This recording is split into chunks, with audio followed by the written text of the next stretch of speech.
that business model, but I totally agree with you that adult day provides an incredibly valuable service.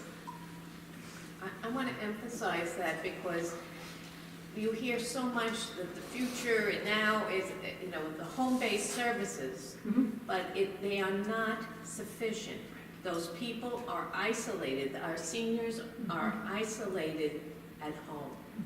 And even though their physical needs are being met at home, you know, that's the ideal, that their medical and physical needs and their safety are being achieved, but that's not quality life. And I so much strive to integrate activities and at a time with other people, and so I try to refer to a day program or a senior center, you know, any kind of group activity, because being at home with a superb live-in aid is not sufficient. And yet I have this premonition that from a policy perspective, they'll just want home care and any medical services and call it a day, and we've done what we need to do, but that's not giving someone a true, meaneful life.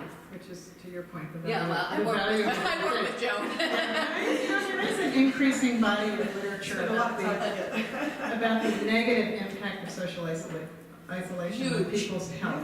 Huge. I mean, I think Depression. it's becoming better understood than ever before, and it can't be solved with a, you know, an iPad or a television monitor. You need human connections, and I think that's one of our conundrums that we're going to have to figure out how to solve.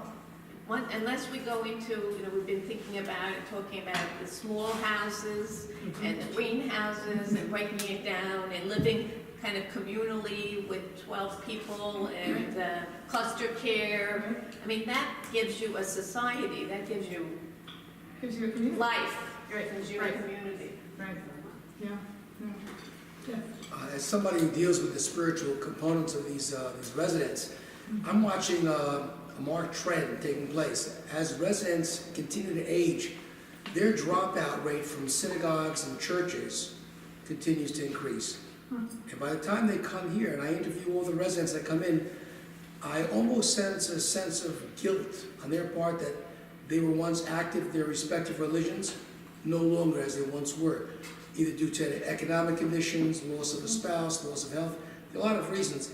But my gut feeling tells me that down the road, as this trend continues, we're going to have to get churches and synagogues and all houses of worship around the nation involved directly in the health care of these residents, both monetarily and religiously. Otherwise, it's going to become a much more acute problem.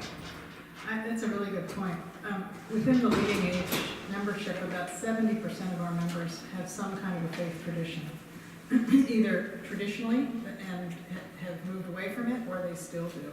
And that's the bedrock of the not-for-profit aging services organization. But this trend is disturbing to me. We'll have to, interesting, we'll have to figure out. And that goes across all faith groups. All faith groups. Across the board. Interesting. I hadn't heard that. Yes. Where in the world do you see the most interesting, innovative approaches to these issues, if not here? I would say Northern Europe. I'd say the Netherlands, Denmark are doing some really interesting things. And part of it is they never built the kind of aged care infrastructure that we did here. They started with community and built out from there, rather than starting with buildings. So they didn't have a real estate model. And so now they've got real estate too. I mean, you can't do without it, but so their mindset was different as they began this sort of their age care journey. I mean, now they're dealing with a lot of issues about how to pay for it, because it's getting more and more expensive. But I guess, you know, the genesis was very, very different, and there's some great innovation happening there. Yeah. Do you think baby boomers are going to follow this model, or are we going to create our own. We're gonna create our own. We created our own everything that we've come across. I think so too. I think we will. And how do you think that's gonna change the dynamics of what you're advocating? Well, I think, none of the issues that I mentioned are, I mean, I think you still have a workforce issue. You still have to figure out how to pay for it. You still got issues about economic security. You're always gonna have, there'll always be a 1%, but there'll also always be a 99%, right? So I'm not sure that changes. I think it's more of a lifestyle issue for boomers. What is the lifestyle that they will prefer in their later years? And I do wonder about the sort of segregation of ages and whether that will be appealing to them. I don't know. I mean, I'm just speculating here because I don't have a crystal ball. But when you read about kind of the way boomers are thinking about their own old age, it's a lot of sort of communal living, getting a bunch of people together and going and, buying a big house and living together, old girl kind of scenario. Will that pan out? I have no idea. But I think it's more around lifestyle. The other thing is that boomers are much more accustomed to having moved during their working years than the current population of older people.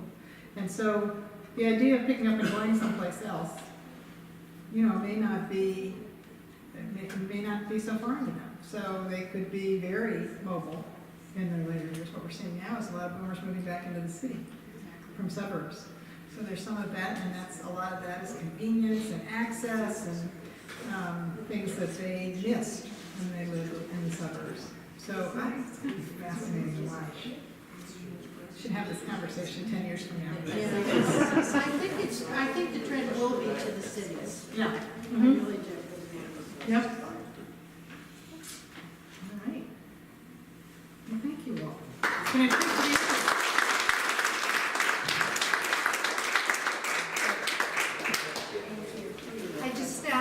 I want to thank Katie for being here tonight. It was not the easiest travel day for her, and we didn't pick the loveliest evening. But she's brand new in her role as of January 1st, and this is really one of the first opportunities that she's had to address a group like this. So what a thrill it is for us to have her here and to share her ideas, and I look forward to doing this again in a couple of years when she's had a chance to really settle in and see how these things have changed. So thank you for being here, thanks for braving the elements, and thank you again, Katie, for joining.